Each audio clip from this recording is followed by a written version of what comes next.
Another reason why passing Obamacare before finding out what was actually in it could be a bad idea.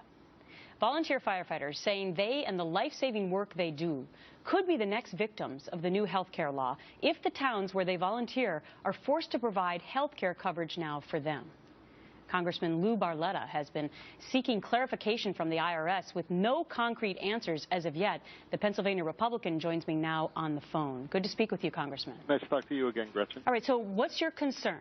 Well, my concern is that currently the IRS classifies volunteer firefighters as employees for federal tax purposes.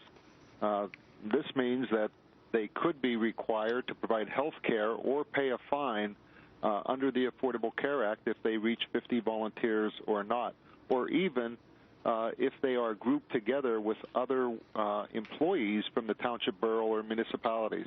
Now, we all know that volunteer fire departments across the country could never be able to provide health care, which would, I believe, potentially close firehouses across the country. I mean, this is so stunning to find this now out, Congressman, because I know in your particular district, aren't 97% of the firefighters on a volunteer basis? Well, actually, across the entire state of Pennsylvania, 97.5% of all the fire companies in Pennsylvania are volunteer fire departments. That's fourth largest in the country.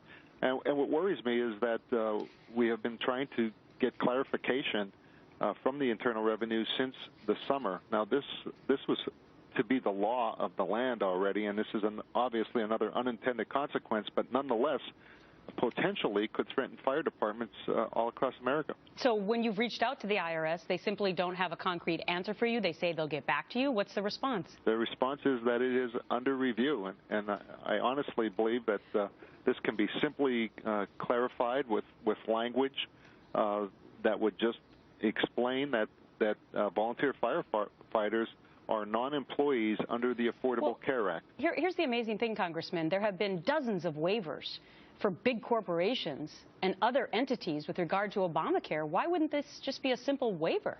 That's right, and that's exactly what our point is that they could not be seriously thinking about requiring volunteer fire departments to pay a fine or provide health insurance, and that's what's concerning me, that it's taking so long. And you know, I believe I may even drop a bill this week to try to clarify this, because volunteer fire departments should not be worrying about whether or not they could provide service to the communities they love. Right. Well, Congressman, please keep us posted if you do decide to put that bill forthright. Thank you so much, Congressman Barletta. Thank you. Well, one of the biggest obstacles